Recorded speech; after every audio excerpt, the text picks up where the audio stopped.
أهلا بكم مجددا. تحولت مسيرة لأنصار حزب العمال الكردستاني في مدينة دوسلدورف الألمانية إلى مواجهة عنيفة مع الشرطة، إذ حاول متظاهرون استغلال الخلافات السياسية بين برلين وأنقرة للتنديد بالحكومة التركية ورفع صور عبد الله أوجلان المدرج في قوائم الإرهاب، إلا أن الشرطة الألمانية رفضت رفع صور أوجلان لأنها مخالفة للقانون، ما أدى إلى حدوث اشتباكات مع أنصار الكردستاني. وعلى عكس ما حصل في الرقة، سحقت صور أوجلان في مدينة دوسلدورف.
حول هذا الموضوع من باريس ينضم إلينا مدير مؤسسة كرد بلا حدود كدار بيري، أهلا بك.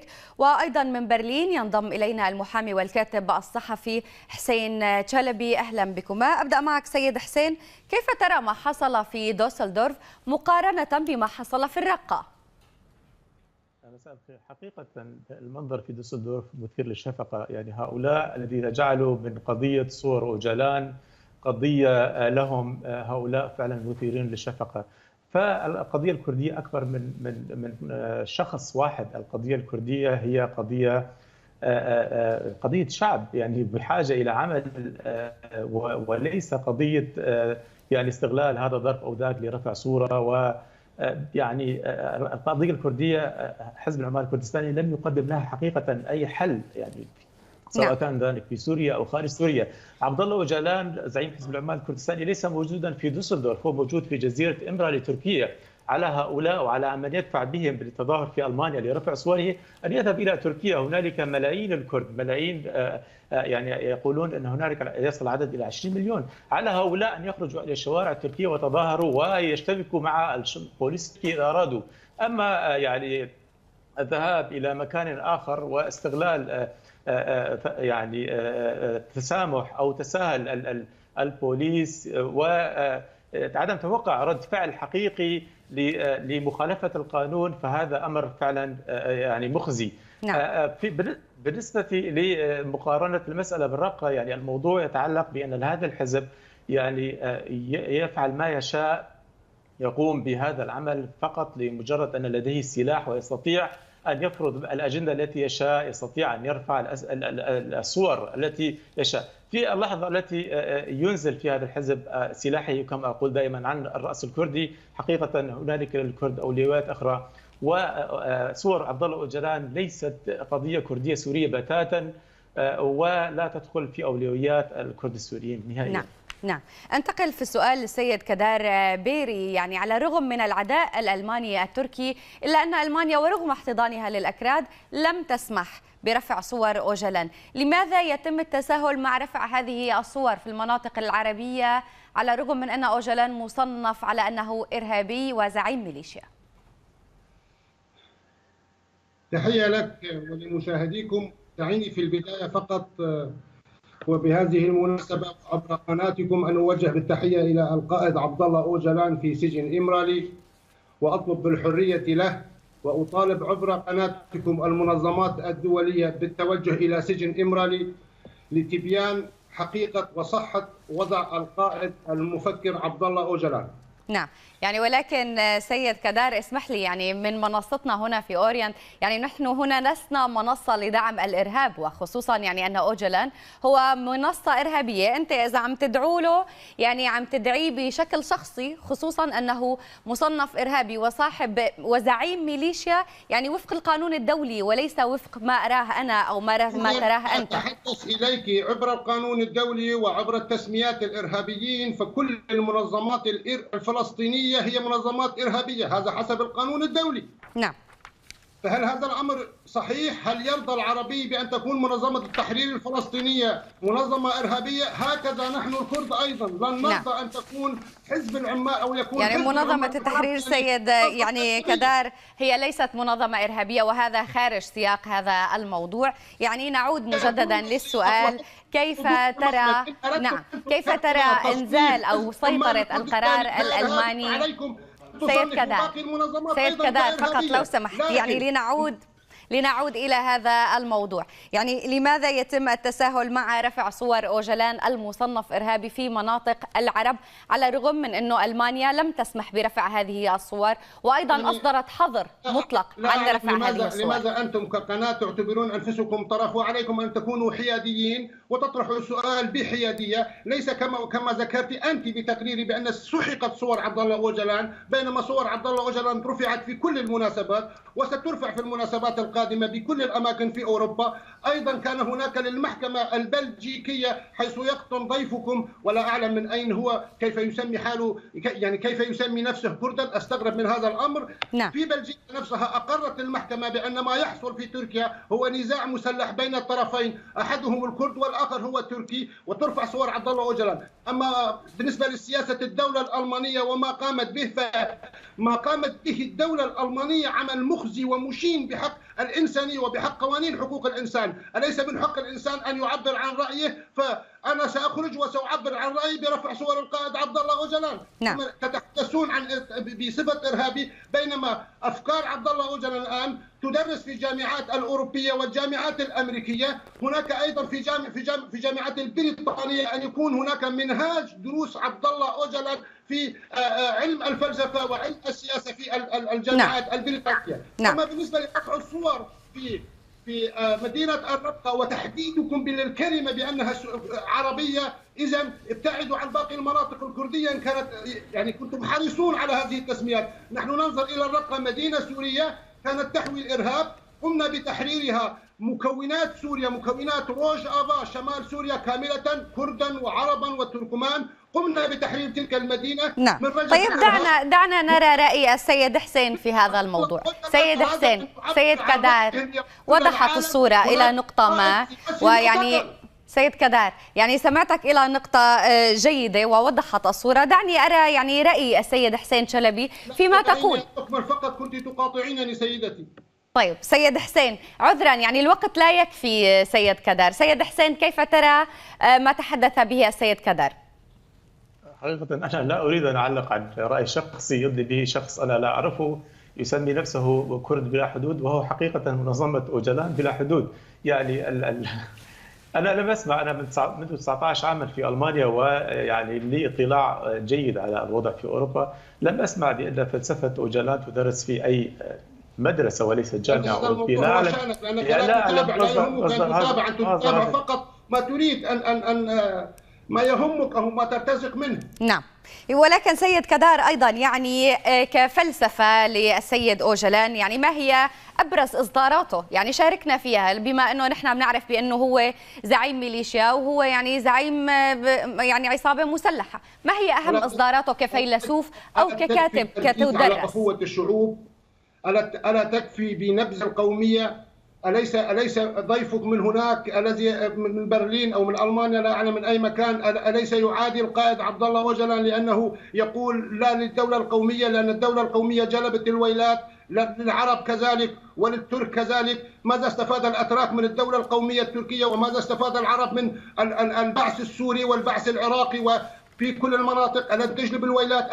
ألا تكفي هذه لكي تدرس في الجامعات؟ ضيفك لا يعلم ليراجع الفترات القريبة منذ 3 أعوام، وليست تاريخ قديم وإنما حديث. سيدتي، هناك نقطة يجب أن يتم التوضيح عليها. تفضل. عبد الله أوجلان يرمز لكل الكرد وبأجزاء كردستان الأربعة لأنه فكر وفلسفة وليس موضوع فقط حزب العمال الكردستاني. نعم. هناك الأكراد أيضا في كردستان الشرقية ما تسمونها بكردستان إيران، هم أيضا يتابعون ولهم يعني الآلاف من مؤيدي عبد الله أوجلان، وجدناهم بتظاهرات في الشوارع وفي كل مكان، وكذلك في تركيا، وكذلك عند الأكراد في العراق، وكذلك في أكراد سوريا وفي الشتات أيضا. طيب. عبد الله أوجلان هو فكر وفلسفة وسوف تكون. دعني أرى رأي السيد حسين في هذا الموضوع. سيد حسين. سيدتي لو سمحت لي. نعم، ولكن دعني أشك في هذه النقطة السيد حسين فقط لو سمحت.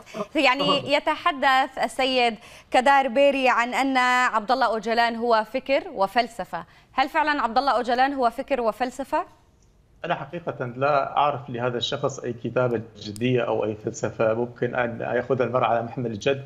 هي مجرد آراء يبديها أي شخص، ممكن أي شخص عادي يبديها، وهي ليست بتلك القيمة التي ممكن أن يعني يحملها المرء كما قلت على محمل الجد ويقوم بالنقاش فيها.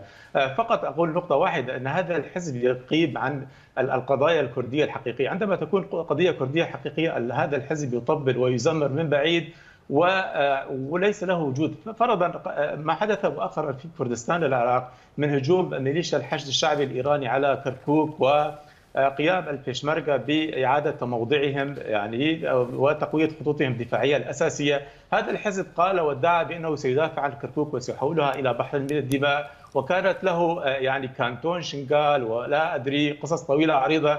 يعني بين ليلة وضحاها رأينا أن هذا الحزب اختفى وكانتون شنغال تبخر يعني ولم يعد له أي وجود. لو كان لهذا الحزب فعلا جماهيرية لما استعمل السلاح ضد الكرد. لو كانت له جماهيرية ولو كانت هذه فلسفة فعلا وكتابات ذات قيمة لكان كرد تركيا التفتوا إليها. يعني منذ سنوات أنا لم أشاهد كردي تركي يخرج في مظاهرة بتركيا ويرفع صور عبد الله أوجلان هناك رغم وجود الملايين. في سوريا هذا الحزب ليس له حاضنة شعبية نهائيا. نعم. وقد فرض النظام السوري هو الذي يعني أوجد هذه اللعبة من أولها إلى آخرها حتى يصرف أنظار الكرد السوريين عن واقعهم. تحت صورة هذا الشخص هذا الرجل تم تغيير ديموغرافي حقيقي في الكرد السوريين. خرج يعني هجر مئات الآلاف كرد السوريين، دخل كرد السوريين في أجندة إقليمية ودولية هي أكبر منهم، دخلوا في مواجهة مع الشعب السوري. يعني هناك عداء كبير للكرد السوريين مع الأسف الشديد دون أن يكونوا قد حصلوا على شيء. يعني هذه الإدارة البائسة التي يتحدثون عنها هي إدارة شكلية، غدا يعني تم استلام مناطق معينة من النظام. نعم. وغدا سوف يستعيدها النظام. طيب. ولا يعود هنالك أي شيء. دعني أنتقل في السؤال للسيد كدار. سيد كدار، يعني هناك من يقول أن حزب العمال الكردستاني لم يقدم حلول للأكراد واستخدم سلاحه ضد الأكراد لتنفيذ أجنداته الخاصة بعيدا عن شخص أوجلان. هنا نتحدث عن حزب كامل. كيف ترى هذه يعني الاتهامات أو هذه المعلومات عن حزب العمال الكردستاني؟ بصراحة تامة لوهلة ظننت بأن المتحدث من ألمانيا هو أحد المحللين الأتراك الذي نواجههم في الكثير من المحطات، فأنصحهم بأن يستعينوا به بدل من أن يخرجوا عربيتهم ضعيفة بينما هو يتحدث العربية بشكل جيد. يا سيدتي حزب العمال الكردستاني لم يستخدم السلاح في وجه الكرد مطلقا، وكل ما يعني ليست لديهم ولا دليل واحد ولا نقطة واحدة، بينما استخدم هذا السلاح في وجه الإرهابيين داعش، النصرة، أحرار الشام، مرتزقة تركيا كاملة، إلا من الكرد من اعتبر نفسه من ضمن داعش أو من ضمن النصرة أو من أحرار الشام أو من هذه التنظيمات الإرهابية التي تعمل لصالح الأجندات التركية، فنعم الكرد يحاربونهم ونحاربهم. نحن هنا سياسيا وهناك المقاتلون قوات الحماية الشعبية اليبكة واليبجة قديسونا وقديساتنا هناك سوف يحاربونهم، وهذا الأمر مفرغ منه. أما بالحديث عن كردستان العراق أو كردستان الجنوب الجنوبية، فأعتقد ببداية ما قامت به داعش وهزمت تقدمت قوات الجريلا من ناحية وقوات الحماية الشعبية من ناحية أخرى، عندما تمكنوا من خلاص ما تمكنوا من أهلنا في شنغال ونكسة شنغال التي لم تحل إلى الآن تماما. وأيضا في قضاء مخمور هولير كان هناك. طيب يعني بعيدا عن سرد الأحداث والقصص، بعيدا عن إطار هذه يعني إلى قنديل لشكرهم سيد على مساعدتهم. يعني هذه المواضيع هي خارج إطار هذا المحور، ولكن يعني شكرا لسردها. دعني أسأل فقط الصحفي حسين تشلبي، وفي وقت قصير جدا، هل لديك رد على ما ذكره السيد كدار؟ يعني كلام مرسل حقيقة لا يستحق الرد. فقط أقول يعني هنالك فقط يعني يتحدث عن 5 مجازر ارتكبها حزب العمال الكردستاني بحق الكرد السوريين في الخمس 6 سنوات الماضية. يعني أكبرها مجزرة عمودة في حزيران 2015. تلك التي كنت أنت وأصدقائك أحد شركائها. نعم، قتلتم من المدنيين في مدينة عمودة، هذا صحيح. يعني هذا الشخص فعلا غريب وعجيب. يعني خلاص أكتفي معكم بهذا القدر سيد حسين. منظمات دولية تحدثت عن الموضوع، منظمات دولية حققت في الموضوع. طيب سيد حسين، وضحت الصورة، وعذرا يعني لضيق الوقت على ما يبدو بانتظار المجزرة قبل حدوثها ب6 ساعات. نعم سيد كدرة شكرا. وضحت الصورة، وضحت فكرتك سيد كدرة. وقوات الحماية الشعبية قامت بمنع المشكلة. شكرا جزيلا لك كدرة بيري، مدير مؤسسة كرد بلا حدود، كنت معنا من باريس. الشكر موصول أيضا للمحامي والكاتب الصحفي حسين تشلبي، كنت معنا من برلين. شكرا لكما.